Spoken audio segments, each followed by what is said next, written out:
ಸರ್ಸೆ ನಿನ್ನ ಸರಗ ಸರ್ಸೆ ಸರ್ಸೆ ಸರ್ಸೆ ನಿನ್ನ ಸರಗ ಸರ್ಸೆ.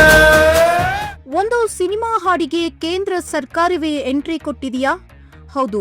ಈ ಹಾಡಿನ ಅಶ್ಲೀಲ ಸಾಹಿತ್ಯ ಮತ್ತು ಲೈಂಗಿಕ ಪ್ರಚೋದಕ ದೃಶ್ಯಗಳಿವೆ ಎಂಬ ಆರೋಪ ಕೇಳಿಬಂದಿದೆ. ವಿಶೇಷವಾಗಿ ನೂರಾ ಫತೇಹಿ ಡ್ಯಾನ್ಸ್ ಮತ್ತು ಹಾಡಿನ ಪದಗಳ ಮೇಲೆ ಜನರು ಆಕ್ರೋಶ ವ್ಯಕ್ತಪಡಿಸಿದ್ದಾರೆ.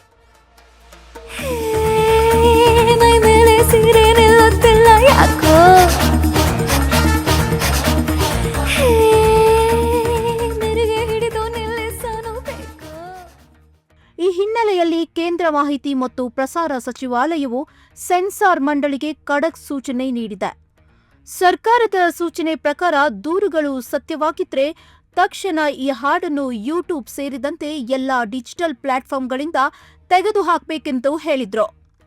ಈಗಾಗಲೇ ಈ ಹಾಡಿನ ಹಿಂದಿ ವರ್ಷನ್ ಯೂಟ್ಯೂಬ್ನಿಂದ ಡಿಲೀಟ್ ಆಗಿದೆ.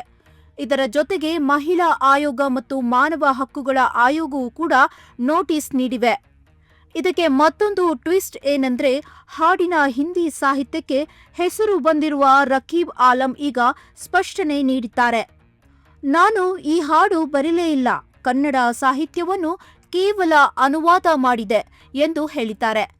ಇದಲ್ಲದೆ ಇಂತಹ ಡಬಲ್ ಮೀನಿಂಗ್ ಪದಗಳ ಬಗ್ಗೆ ನಾನು ಮೊದಲೇ ಎಚ್ಚರಿಕೆ ನೀಡಿದೆ ಎಂದು ಹೇಳಿದ್ದಾರೆ. ಈ ವಿವಾದದಿಂದ ಈಗ ನಿರ್ದೇಶಕ ಪ್ರೇಮ್ ಮತ್ತು ಸಂಪೂರ್ಣ ಚಿತ್ರತಂಡ ಸಂಕಷ್ಟಕ್ಕೆ ಸಿಲುಕಿದೆ. ಮುಂದಿನ ದಿನಗಳಲ್ಲಿ ಸೆನ್ಸಾರ್ ನಿಯಮಗಳು ಇನ್ನಷ್ಟು ಕಠಿಣವಾಗುವ ಸಾಧ್ಯತೆಯೂ ಕೂಡ ಇದೆ. ಪ್ರಚಾರಕ್ಕಾಗಿ ಅಶ್ಲೀಲತೆ ಬಳಸಿದ್ರೆ ಇನ್ನು ಮುಂದೆ ಕಠಿಣ ಕ್ರಮ ಖಚಿತ ಎಂದು ಹೇಳಿದ್ದಾರೆ.